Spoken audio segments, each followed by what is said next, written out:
IPL 2026 ஆக்ஷனில் KKR team and CSK team வாங்க chance இருக்க ஒரு 3 ஓவர்சீஸ் பிளேயர்ஸ். ஃபர்ஸ்ட்டுக்கு கேகேஆர் டீமை பற்றி பார்த்துடலாம். கேகேஆர் டீம் மதீஷா பத்திரனாவை வாங்க ஹை சான்ஸ் இருக்கு. அது எப்படின்னு என் சேனலில் ஃபுல் டீட்டெயில்ஸ் வீடியோ ஒன்று அப்லோட் பண்ணியிருக்கேன். பார்க்காதவங்க குயிக்காக பார்த்துட்டு வந்துடுங்க. இந்த செகண்ட் பிளேயர் பார்த்தீங்கன்னா அகில் ஹுசைனையும் கேகேஆர் டீம் வாங்க ஹை சான்ஸ் இருக்கு.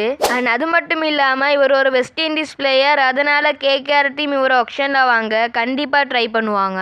அந்த தேர்ட் பிளேயர் பாத்தீங்கன்னா ஜோனி பெர்ஸ்டோ. கேகேஆர் டீமுக்கு நல்ல ஒரு ஓப்பனர் பிளஸ் விக்கெட் கீப்பிங் பண்ணக்கூடிய ஒரு பேட்ஸ்மேன் தேவைப்படுறாரு. அதனால கேகேஆர் டீம் இவரை வாங்க ஹை சான்ஸ் இருக்கு. அண்ட் இப்ப சிஎஸ்கே டீமை பார்த்தோம்னா சிஎஸ்கே டீம் அண்ட்ரே ரசலை வாங்க கண்டிப்பா ட்ரை பண்ணுவாங்க.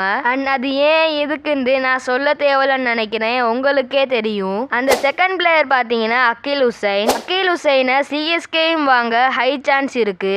பிகாஸ் சிஎஸ்கேவோட மற்ற 2 ஃப்ரான்ச்சைஸான ஜேஎஸ்கே அண்ட் டிஎஸ்கேக்கு அவர் ப்ளே பண்ணுறாரு. அண்ட் அது மட்டும் இல்லாமல் சிஎஸ்கே டீமுக்கு இப்போ கரண்ட்டாக ஒரு நல்ல லெஃப்ட் ஹேண்ட் ஆஃப் ஸ்பின்னர் தேவைப்படுறாரு. அதனால சிஎஸ்கே டீம் கண்டிப்பாக அகில் ஹுசைனை வாங்க ட்ரை பண்ணுவாங்க. இந்த தேர்ட் பிளேயர் பார்த்தீங்கன்னா கிளென் மேக்ஸ்வெல் சிஎஸ்கே டீம் வாங்க சான்ஸ் இருக்குன்னு ஏற்கனவே நம்ம சேனலில் ஒரு வீடியோ போட்டிருந்தோம். பார்க்காதவங்க அதையும் குயிக்காக பார்த்துட்டு வந்துடுங்க.